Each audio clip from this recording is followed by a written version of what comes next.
Hi everyone, let's talk about AEW Dynamite Blood and Guts, which was an amazing show, guys. Let's talk about it.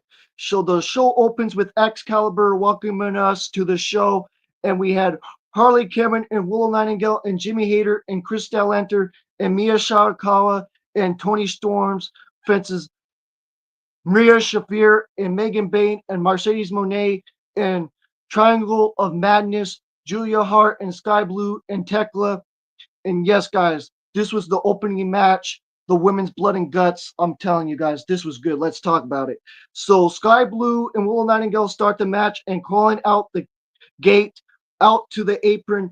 Neither woman willing to go into the cage wall quickly this early, and Willow Nightingale slingshot Gallon thrown into the cage wall, and she bounced Blue into the wall after and pressing the attack with elbows in the ring, and Sky busted open and already about halfway to a Christus crimson mass less than 10 minutes into the show and stuff like that, guys. And then a short arm lariat from Willow and putting Blue into the corner and shocking for position into the turnbuckle as the countdown timer kicks. And then Julia Hart is out third, and Sisters of Sin double powerbomb Willow Nightingale out of the corner. And I'll say it again, Julia letting Sky took a breather while she works Willow over in the corner, and she teared the turnbuckle since off and rammed her into the pad over and over and over.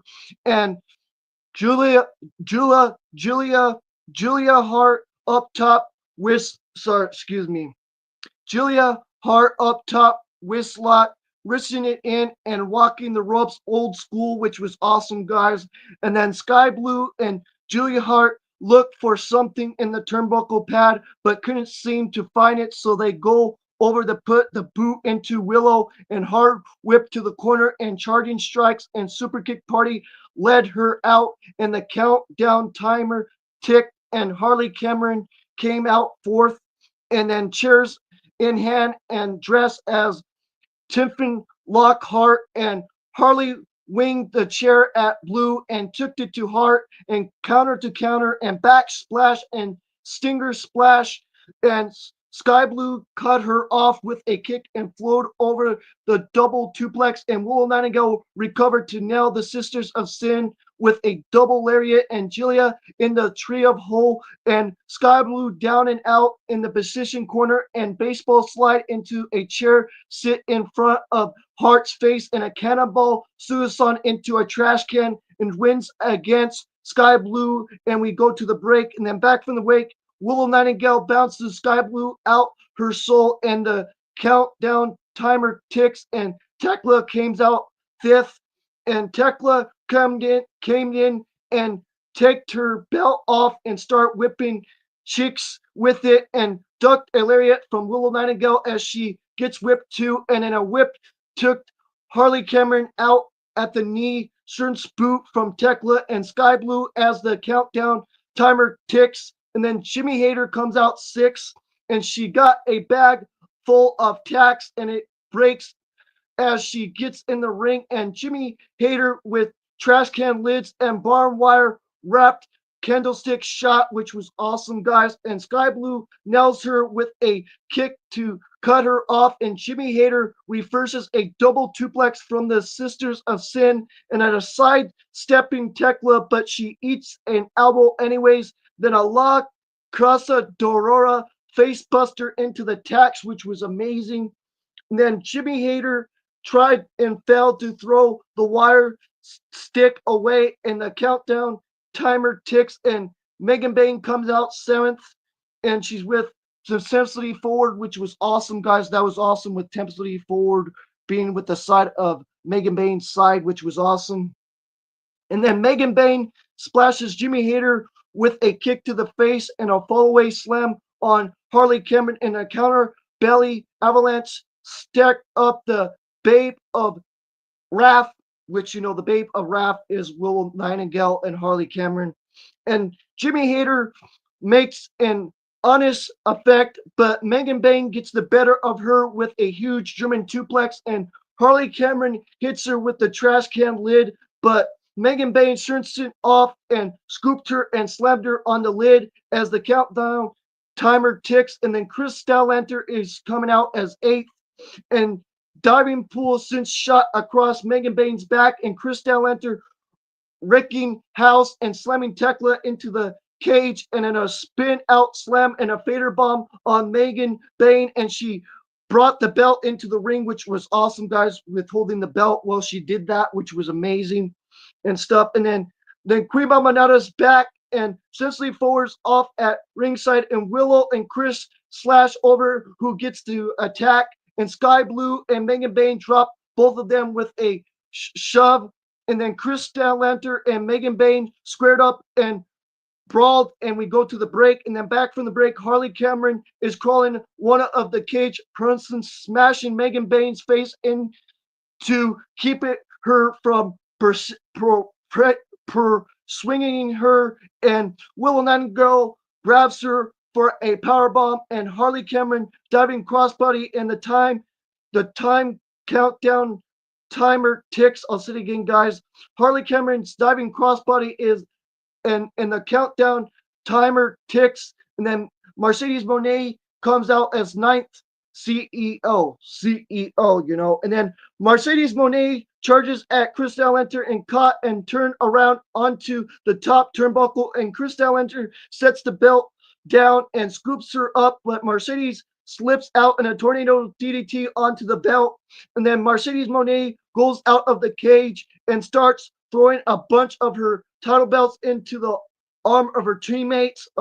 She gives everybody a belt and stuff, and then Tekla whips Willow Nightingale with one, and Megan Bayne takes the same tactic.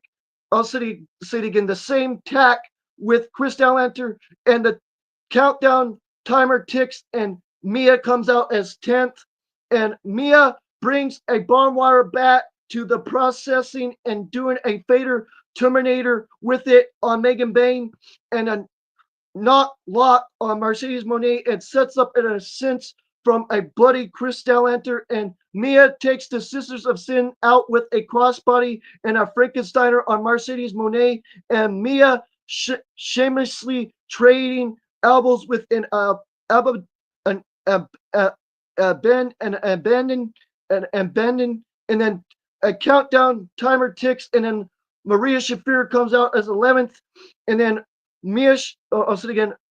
I'll say it again, guys. Sorry. Um, so I'll say it again, guys. Maria Shafir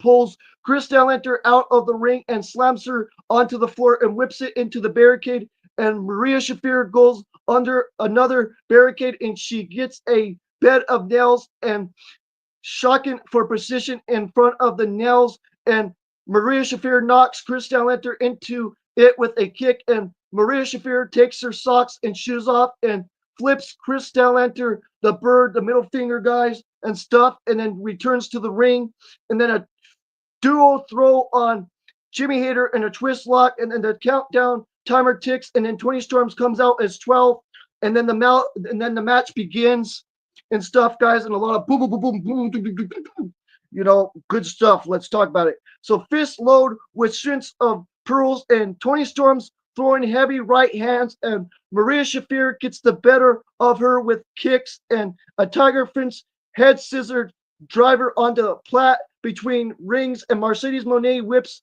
Willow Nightingale with a title belt, and 20 Storms, for instance, with her bag in the corner and taking her time getting something together, and 20 Storms straps her fist and jams them into a bucket, and then the fist load with broken glass, which was amazing, guys. That was amazing, I'm telling you. And then jabbing at Maria Shafir and taking her down and taking Megan Bayne down, and a cinch hip attack with Mia on both of them as well. And Tony and Mia hug, and Tony goes after and puts boots to Maria and working with Mia to choke Megan, and then they double DDT her into the spring of pearls. And then back from the break, everybody is getting shots in, and Mercedes kiss Tony and hits the Monet Maker, but Christelle Enter keeps her from capitalizing, and Mercedes lands a low blower and turns around to see Harley holding Mini Monet, and Mercedes Monet yanks the puppet, the puppet, and throws her away. It refers to Brust Knuckles, which was got really cool, guys, with the whole thing with Brust Knuckles with Harley Cameron, and it knocks Mercedes down, which was cool. That was a cool part right there and stuff right there, guys.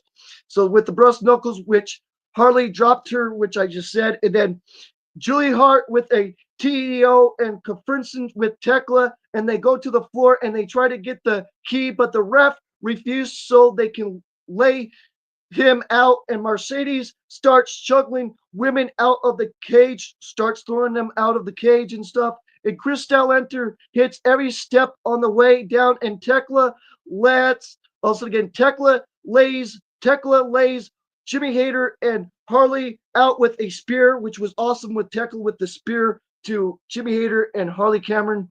And then Christelle Enter pulls Mercedes Monet to the floor and slams the door on Megan Bain, and then a double flipjack puts Tekla and Julie Hart into the cage wall, and Mercedes starts climbing up the join by Christelle Enter, and Chris gets her Samoan drop off the through the table, which was amazing, guys. Through the Samoan drop through the table from Christelle Enter to Mercedes Monet. That was a good little drop right there, which was good, guys. Really good stuff with Christelle Enter doing the Samoan drop to Mercedes Monet and stuff right there.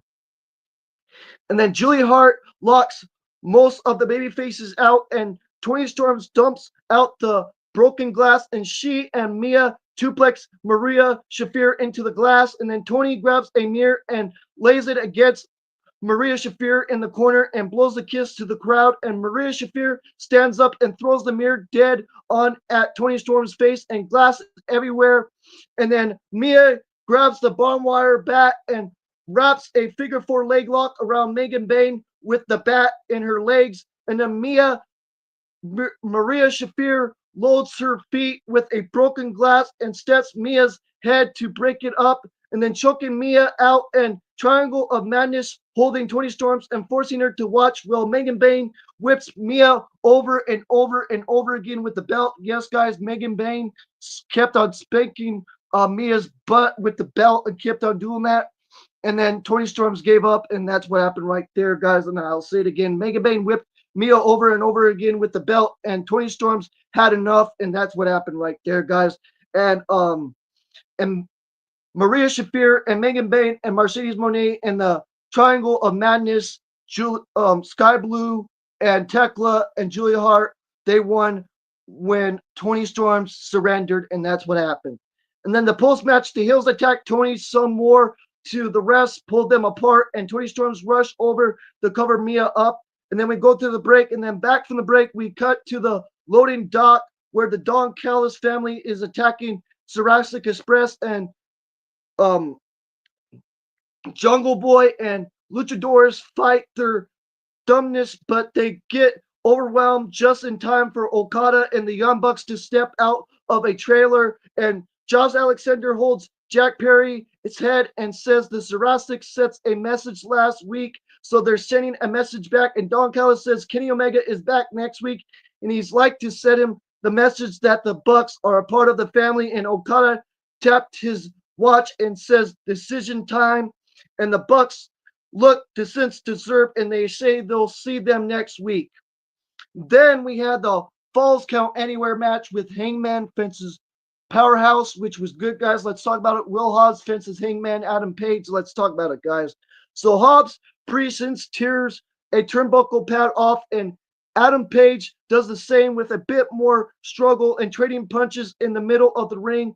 And Will lands a knee, and Adam ducks a lariat and right hand hammering away and whips reverse and right into a Len dart. But Hangman lips out and fighting in front of the exposed turnbuckle, and Hangman fights him off with an elbow, and Powerhouse says he's going to whip his butt and whips across, and Hangman gets a boot up and low bridge him into the grabs between the ring and a triangle lariat, and Will Will Hobbs standing on his feet and up and over, and Hobbs since trains him and putting Hangman out onto the floor, and Powerhouse Hobbs stampedes him into the barricade, then the apron, and then Hangman turns it around and putting Will Hobbs into the barricade, and he falls, and Will Hobbs whips him into the barricade again, and struggling the steel steps over, and Powerhouse Hobbs lands him across the steel, but Hangman still, I'll say it again, Hangman sidesteps and puts him into the steel, and I'll say it again,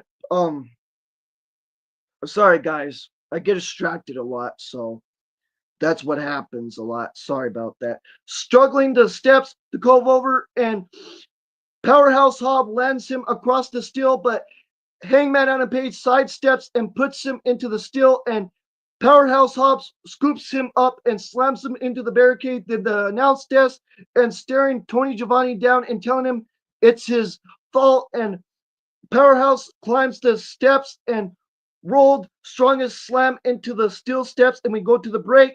And then back for the break, Powerhouse Hobbs with a running power slam. Nope. And then an action to the floor, and Will Hobbs clears the announce desk and climbing atop of it, and Hangman counters with a back body drop to the floor, and he's clobbering Will Hobbs over the barricade into the crowd with a lariat, and then following out after him and walking and crawling, and in a moonsault off some steps, which was amazing, guys, which was amazing. Then Hangman with a diving lariat and thinking dead eye, but his back gives out, and he smashes a trash can into Will Hobbs' head, and charging Powerhouse, catching him with a spinning spinebuster through a table, but Hangman kicks out, and the straps are down, and then Will Hobbs walks him up some more stairs and clearing a row of fans, and Powerhouse Hobbs scoops him up, but Hangman fights out with elbows, and Hangman stands him on a balcony and takes his boot off and climbs him some chairs and heads of steam, and he boots Powerhouse off a balcony and throws an electric table, and it's over. And that's what happened. That was a crazy the electric table. That spot was amazing.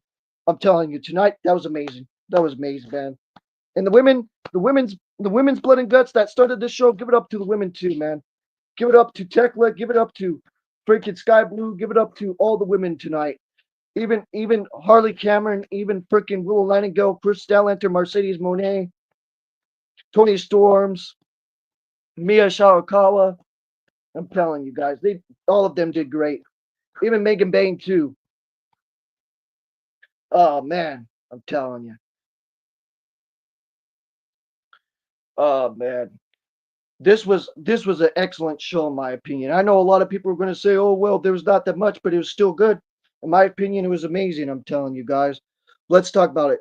So after that, like again, back to again, guys. The post match, Shibata attacks Hangman from behind, and Samoa Joe's in the chair with a chair, and Shibata throws Hangman in with him, and Joe whips. Also again, Joe well obs him, and Shibata puts boot to him, and the cage starts lowering, but Eddie Kingston and Hook rush down to make the save and slide in as Samoa Joe runs away. And then Hangman gets on the mic and says if Samoa Joe wants him inside a steel cage, all he has to do was ask.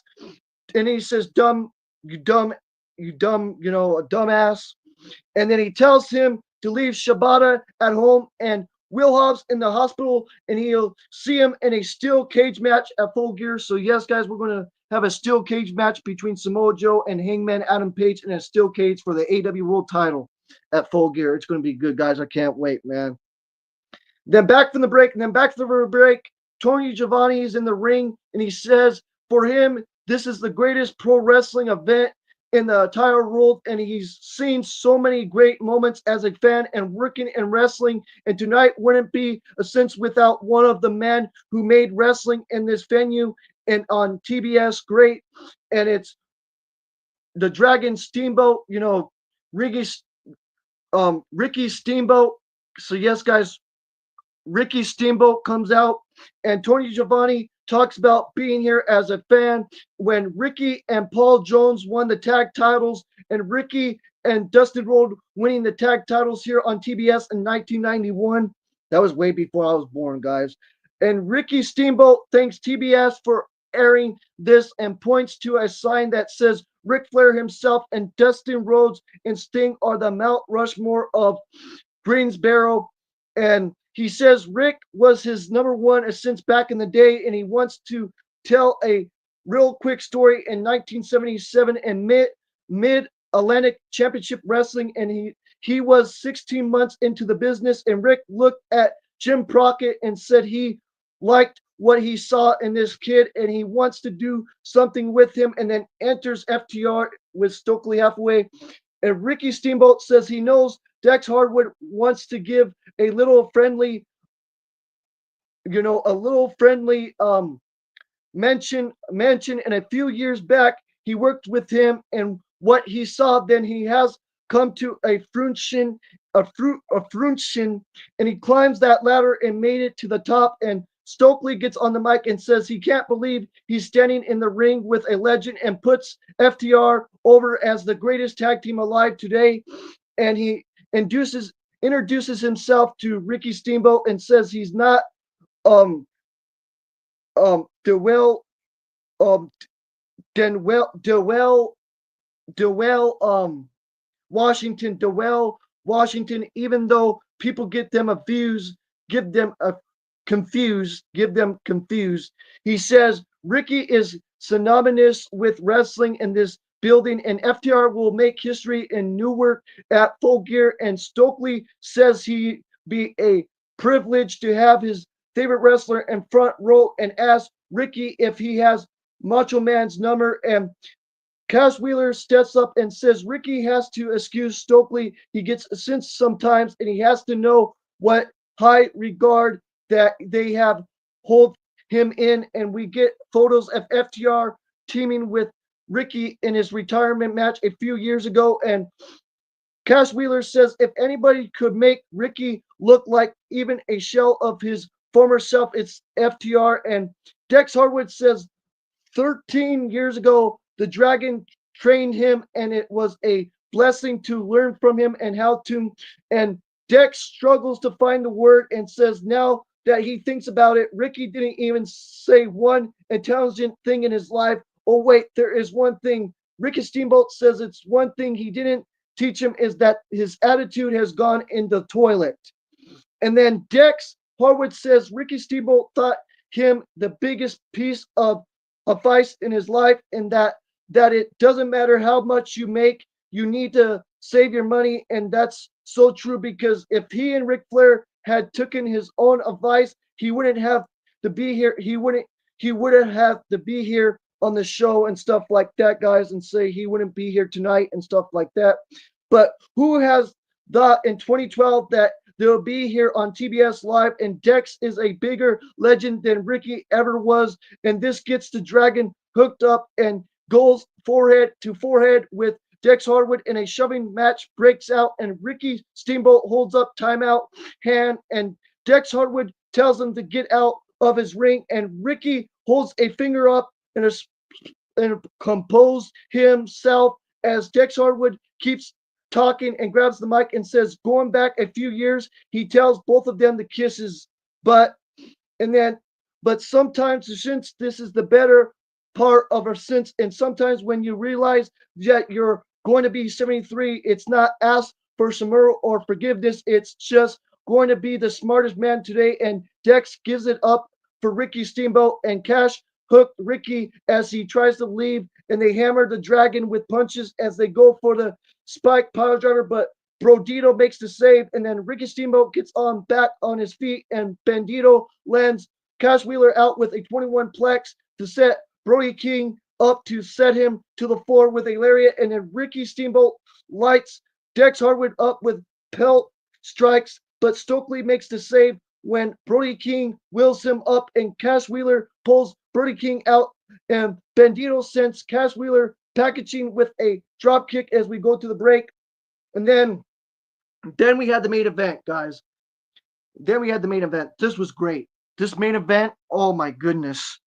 The fire spot, the freaking whole match with Pac and Gabe Kidd and stuff, which was great, guys. Excuse me. which was good. I'm telling you. Let's talk about it.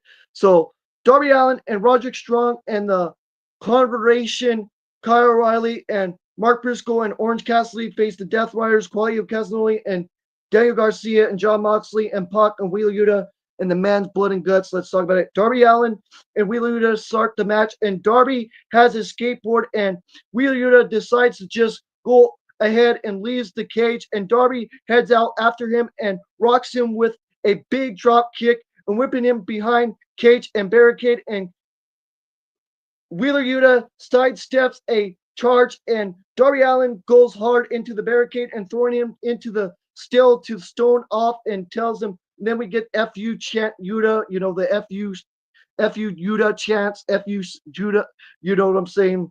All that stuff. And then he goes into the cage to taunt the crowd for a moment before bringing Darby in, demanding the door be closed and abusing Darby Allin of running and chomps in the ropes. And Wheeler Yuta goes for the skateboard, but Darby Allin hits a Yoshi tongue Nick. I'll say it again.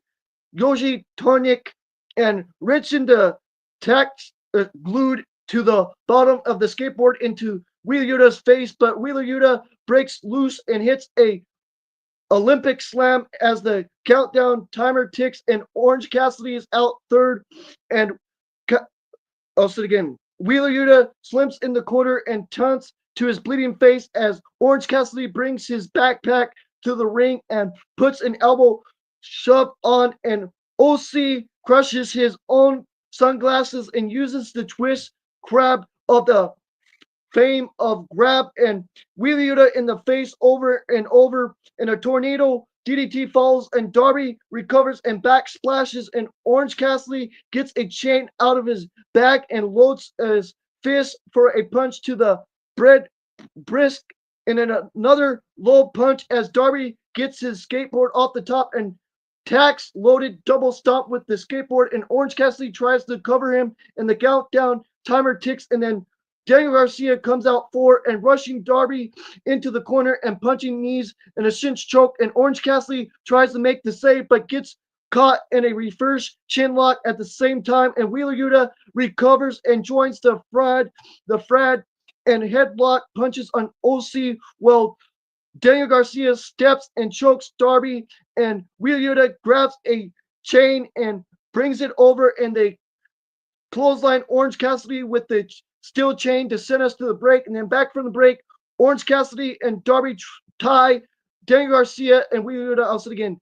Orange Cassidy and Darby Allin tied Daniel Garcia and Wheeler Yuta up with the chain as the timekeepers tick, the countdown timer tick. And then Mark Briscoe came out 5, but he wasn't coming out yet and all of that because he was hurting at the moment and stuff like that. He was just hurting at the moment and stuff, guys, which we'll talk about here right now. Renee Paquette goes backstage with Paragon to try and Mark Briscoe, and when they do, he's screaming agony and he's bringing threats by medical and volunteers go out instead, and then Roderick Strong comes out for that spot. He comes out, and then Roderick Strong in hot with backbreaker on Wheeler Yuta and kicking the ropes into Daniel Garcia and gentleman area and hitting a butterfly backbreaker on him and a crucifix ace crusher and puts Wheeler Yuta into Daniel Garcia, and then the countdown timer ticks and Claudio Castagnoli comes out 6, and Strong meets Claudio Castagnoli and trading punches, and Claudio throws Roderick into a chair and whizzes into the corner and catches a dropkick and thinking swing, and OC takes his back for a sleeper, but Claudio hungs up in a giant swing with Orange on his back and in a military press, and he throws Darby into the other ring, and then Claudio presses Strong into the steel cage and grinds his face into the steel, and Roderick bleeding hard, and Daniel Garcia puts Darby Allin in a I'll say it again, Darby into a surfboard, and rocks him at Claudio and twists death, and the countdown timer ticks, and then Kyle O'Reilly comes out 7th, seventh, guys, he comes out 7th, And then O'Reilly with a cinch suplex on Daniel Garcia, a running knee on Claudio Castagnoli, and a tornado DDT, and falls right into a choke. And Claudio climbs to his feet and reverses, and Kyle floats over and choke block connects and raising knee from Roderick, and an ace and smash, and Wheeler Yuta whips. I'll say it again. Wheeler Yuta whips OC into the chair into the gut from Daniel Garcia, and then Kyle O'Reilly reaches on Claudio's knee with a half crab in the ropes, and then a kick from an uppercut between Kyle O'Reilly and Claudio Castagnoli. Then Daniel Garcia putting boots into Orange Cassidy into the corner, and Wheeler Yuta suplex Roderick Strong onto the chair, and then OC with a flare flip, but he crushes down between the apron and the cage brawl. I'll sit again, and the apron and the cage wall, and then Wheeler Yuta power drives Darby Allin into a steel chair as we go to the break. And then back from the break, Claudio Castagnoli throws Orange Cassidy into the cage wall with a military press as the ticks. The countdown timer ticks, and then I'll sit again. Then John Moxley comes out eight, and then John Moxley whips his fork out as he gets into the ring and immediately stabs the hell out of Kyle O'Reilly's head with it. And then Roger Strong gets forked next, and then Darby tries to save him with a coffin drop and gets his back forked. And then John Moxley stabs the fork into Darby Allin's back and then drags it along his skin. And then Daniel Garcia tries a turn with the fork, and he throws Darby so hard he falls between the cage and the ring. And then Kyle covers in his own blood, and then John Moxley goes to the floor for a barbed wire bat and a buck full of plunger as the countdown timer ticks, and then Mark Briscoe comes out and stuff like that. Mark Briscoe should come out ninth, but he doesn't. But he comes at the last couple seconds and stuff, guys. We'll talk about that. And then John Moxley rinses Kyle O'Reilly's face with a broken sense of mirror from the women's match as Renee Paquette calls in and says Mark Briscoe was attacked by the Don Callis family and will likely not be able to be in the match, but he did. And Claudio chokes Orange Cassidy with a chain since Cobra twist, and Moxley and Daniel Garcia take Darby into a pill of glass and ticks and since and a pile driver, and John Moxley drags Darby through the glass into send us to the break. And then back from the break, Darby Allin is calling the rafters and a coffin drop off the rafters, and the countdown timer ticks, and then Pac is out 10th and the match begins.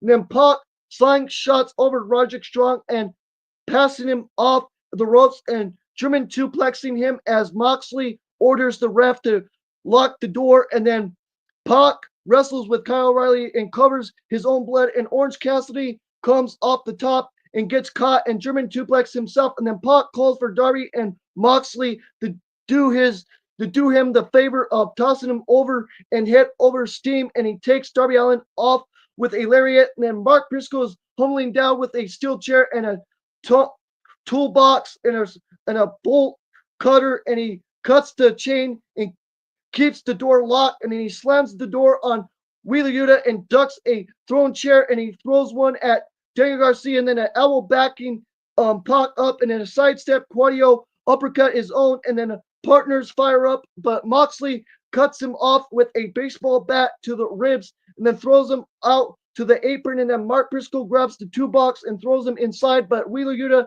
puts him into the floor and crawling onto the floor, and Mark Briscoe with a strong suplex, and Orange Cassidy opens the toolbox and grabs the ascension witch and starts using as a hammer, and then Roderick lends his fist with a chain for mountain punches on Moxley in the corner, and Orange Cassidy joins him with the wrench, and then John Moxley turns him around and chomps him and sets him up as Kyle O'Reilly chokes Daniel Garcia with a barbed wire bat. And then Mark Briscoe throws a chair at Wheeler Yuta and drags a table around him, and then Mark Briscoe puts Wheeler Yuta onto the table, but Daniel Garcia comes out and chokes him with something, and then a straight suplex onto the floor, and then Daniel Garcia goes up onto the table, and then Mark Briscoe climbs up to the top of the cage, and then Mark Briscoe since the scene below him, but Daniel Garcia rolls up the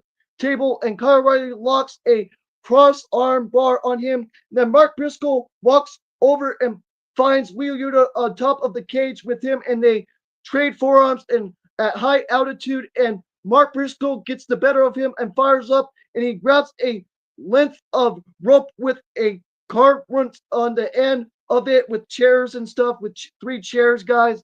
And then Kyle O'Reilly onto the floor, and then Kyle O'Reilly hooks a few chairs onto it for his good buddy and stuff. And then Mark Briscoe shrugs and gets the chairs up there, and Wheeler Yuta gets one, and Mark Briscoe since the rest as he gets a chair deuce on top of the cage, and then Mark Briscoe knocks the chair out of Wheeler Yuta's hand and wall oops him with it before getting the other chair and peeling them up and underhook, and Wheeler Yuta nails down the block and uppercut him in the gentleman area. And then Mark Briscoe struggling, Wheeler Yuta brunching him over the dome with a steel chair, and we go to the break. And then back for the break, Wheeler Yuta hammering Mark Briscoe with punches on top the cage and an upper hook, and Mark Briscoe blocks as we cut Butterfly into. I'll say it again. Mark Briscoe blocks as he cuts a butterfly to see Darby's hand against a bucket, and then cuts back in a low blow for Mark Briscoe and then Jared Brisler on top of the cage, which was amazing, guys. And then Darby Allin rolls away from a hammer shot from Claudio since it sets his hand top of that bucket. And then Claudio uses the hammer to choke him, and then Moxley comes over and Roderick Strong chokes him off, and Mark Briscoe back onto the floor, and Pac meets him and throwing him hard into the barricade. And then Darby attacks Pac from behind and throws him into the barricade. And then Gabe Kidd is here, and he cuts Darby Allin off with a shotgun shot, and he drags Darby up the cage. And then Orange Cassidy gets choked by Daniel Garcia, and he puts his hands in his pocket. Then Daniel Garcia gets hot off the ropes, and then no hands, drop kicks, and then a bear hug from Claudio Castagnoli, and then Moxley stables Orange Cassidy's hands in his pocket. And then Gabe Kidd choking Darby Allin with his belt. And then Pac climbs him since also again. Sorry, guys. Gabe Kidd choking Darby with his belt. And then Pac climbs to Sin's tunnel and uses the belt to put Darby up there with him by his neck. And then Darby is Sin's right hand on the tunnel and then kicking Gabe Kidd down. And then Pac gets the better of him, and Gabe Kidd goes behind his Sin's and comes back with a lighter fluid. And then he sinks the two Sin's table with it. And then Pac military press Darby Allin, and Gabe Kidd lights the table and military press slam off the entrance through the two flaming tables, which was amazing. That was amazing. That was amazing, guys. That was freaking amazing, I'm telling you.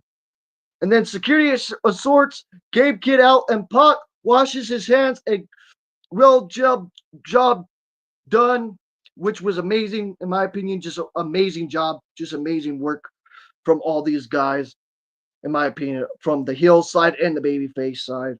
Then Moxley chokes Kyle O'Reilly with a string of chains, adding his arm for the bulldog choke and reaching it in. But O'Reilly is since flips him the bird, and Moxley breaks the hold as Claudio gets a chair, a horse collar, and Kyle O'Reilly with it. But Orange Cassidy rolls back over and kips up and tearing his head out of it, and pockets an orange punch on Moxley, and Mark Briscoe with a fisherman buster off the step and through the table, which was awesome.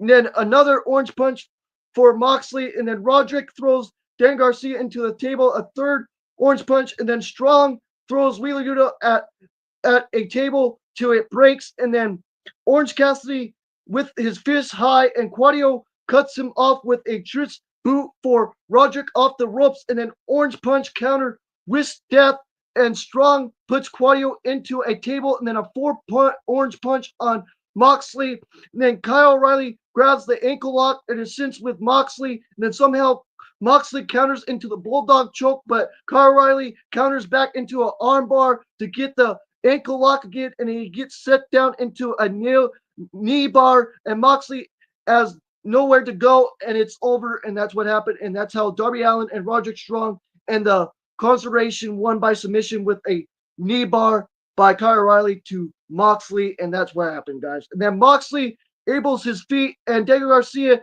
checks on him as Kyle O'Reilly celebrates in the turnbuckle and bleeds since down an entire over under. Also again, guys, blood dripping down his entire upper body, and that's what happened, guys. And I give this show a 10 out of 10. I'm telling you guys, Blood and Guts was a great show, man. Excellent show, I'm telling you. Excellent show for me. Excellent show tonight. But yes, guys, that's all I have to say. This is my AEW Dynamite Blood and Guts review, and I give this a 10 out of 10, guys. It was an excellent show tonight, in my opinion. So, yes, guys, this is Christopher Jackson Dever 2006, CJD 2006. Don't forget to like the video, subscribe to the channel, hit those notification bells as always, and like the video and subscribe. Peace out and take care, guys. Peace out and take care.